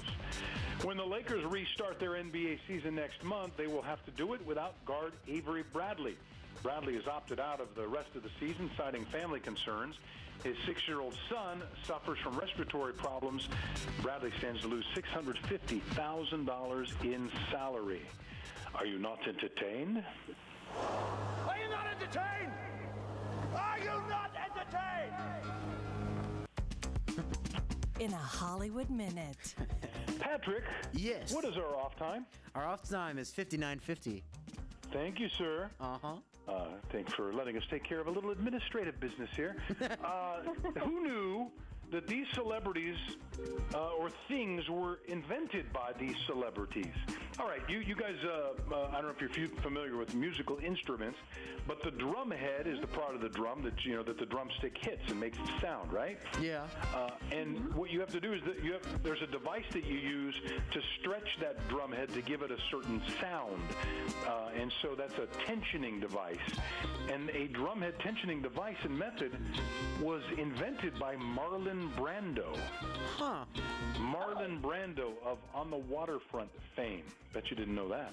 I did not. No. Artificial heart was invented by Paul Winchell. Right? Was it Paul Winchell who had the dummies, the ventriloquist? He had Jerry Mahoney and Knucklehead, and it is the artificial heart, which was patented, I should say, in 1963. It was a prototype for the first artificial heart that was implanted into a human nearly 20 years later. How about that? Interesting. Cool. Gary Berghoff, who rose to fame as the character Radar in the hit television series MASH, was issued a patent for an enhanced fish attractor. It's a device that's a combination of light, sound, and chum, which lures fish to waiting anglers. How about that? Interesting. That's pretty cool, too, yeah. I don't know if you know Steven Spielberg invented a machine. It's called the switching device. It's a machine that fixes a movie camera to a dolly that tracks on rails so that you can see the camera moving with ease. Oh, that's so cool. Oh, cool. Isn't that I know neat? he was the one that made that. That's actually really good. There's an electronic keyboard, a musical instrument. It's basically a handheld keyboard, which was nicknamed Purple Axe. Purple Axe was invented by who? Take a guess. Purple is your clue. Oh, Purple Rain. Why can I not think of his name? What's his name? Prince. Prince! There you go. Yes. Excellent. As the first thing I thought of him, I'm like, it's got to be Prince. Yeah. And then the bucket seat shell, that's in the car, the bucket seats was as opposed to having one long seat in your car, which they used to have in the old days, which was called a bench seat. That was invented by a terrific actor and by the name of Steve McQueen, who was in a movie, some great movies, The Great Escape and a movie called Bullet. So he invented the bucket seat shell. How about this? Jamie Lee Curtis of Halloween fame invented the disposal container. It's a diaper that contains a soil impervious pocket that you can store clean baby wipes in. So how about that? Oh wow! How about and then lastly, Michael Jackson had a patent for anti-gravity shoes. And the anti-gravity shoes, if you ever see the music video from 1988 of Smooth Criminal, where you kind of see him leaning in one direction, leaning in another, he got the patent for those anti-gravity shoes. So cool. How about that? That is cool. Hey, real quickly, if you want to be in Lord of Rings, the TV series on Amazon, they are having an open casting call for funny-looking actors or people with scars, burns, or missing bones. Oh, wow. Do you qualify, Patrick? No, I do not. Well, let me repeat it, Patrick. Funny-looking, people with scars, burns, or missing bones. No, you don't qualify? No, I hope I don't. Honestly, I'm going to go audition. Well, there you go. By the way, they are filming in New Zealand, so if that cuts into your schedule, that could be a problem.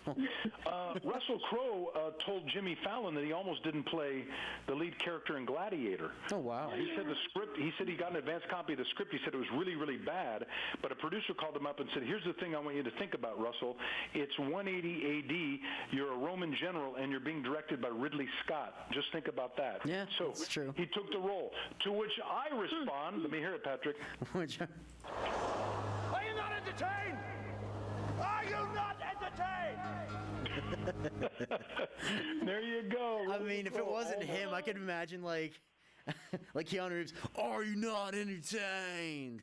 Dude, people are asking me if I'm back. Well, I'm thinking I'm back. Are you sick of hearing that, Jessy? No, I need to watch the movie. I need to just do it. You need to. You know what? I think you'll enjoy it. It's a gladiator movie, but there's a love interest there's unrequited love in the movie, and and good guys and bad guys and all that kind of stuff. So it's a worthy view, and he won an Oscar for his performance in that movie. That's true. Which is interesting.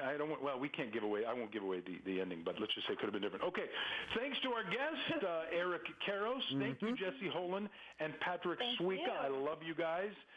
Is Aaron going to be with us today? He will be. Yes. Aaron De La Torre is going to be with you on your ride home with some great music. Thanks for hanging with us and listening to my radio show with Rick Garcia. Have a great weekend, everybody. Bye, everybody.